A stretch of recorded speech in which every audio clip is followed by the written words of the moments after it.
আসসালামু আলাইকুম। আপনারা জানেন আমরা এই অবৈধ আইন দ্বারা নিষিদ্ধ ঘোষিত পলিথিন বিরোধী অভিযান আমরা পরিচালনা করেছি।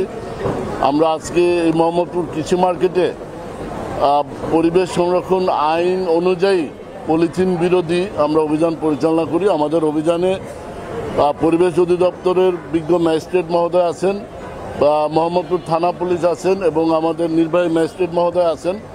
আমরা এই মোহাম্মদপুর কৃষি মার্কেটে গোপন সংবাদের ভিত্তিতে আমরা জানতে পারি বাংলাদেশ পরিবেশ সংরক্ষণ আইনে নিষিদ্ধ ঘোষিত পলিথিনের অবৈধ ব্যবহার, গোডাউনজাতকরণ, বিপণন, বিক্রয় এবং পরিবহন করা হচ্ছে মর্মে গোপন সংবাদের ভিত্তিতে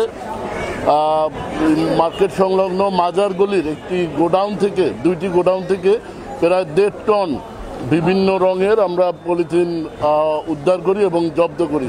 এই সংক্রান্তে বিজ্ঞ ম্যাজিস্ট্রেট মহোদয় 6 জনকে বিভিন্ন মেয়াদে আর্থিক জরিমানা প্রদান করেন।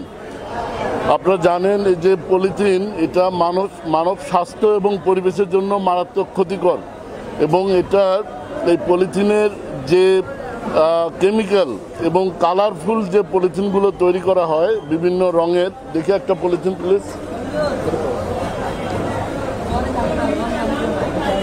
এই যে পলিথিন আমার হাতে দেখছেন, এটা যে রং, নীল রং, আকাশি রং এবং কালো রং, বিভিন্ন রঙের যে পলিথিনগুলো, এই রং করার জন্য এখানে ক্যাডমিয়াম নামে এক ধরনের রাসায়নিক পদার্থ ব্যবহার করা হয়।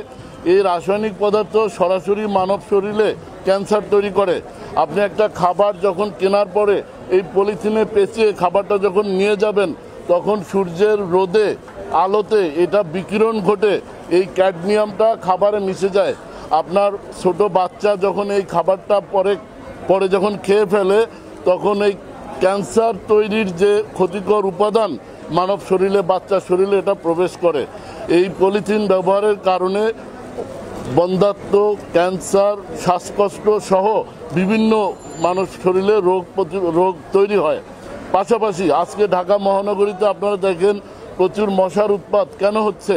ড্রেনগুলো পলিথিনের কারণে বন্ধ হয়ে যাচ্ছে, যার ফলে মাছির উপদ্রব বেড়ে যাচ্ছে, ডেঙ্গু, বিভিন্ন রোগ ছড়িয়ে পড়ছে।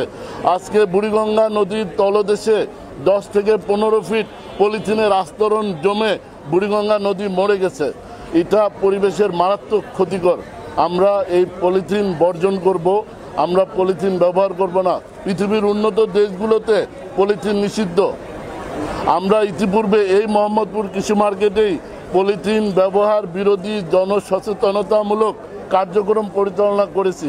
আমরা তখন বলেছি পলিথিনের বিকল্প কাগজের তৈরি, পাটের তৈরি, কাপড়ের তৈরি ব্যাগ ব্যবহার করবেন এবং আমরা এই পলিথিন আইন অনুযায়ী নিষিদ্ধ পলিথিন ব্যবহারের বিরুদ্ধে আইনের প্রয়োগ এখন থেকে আমরা শুরু করেছি।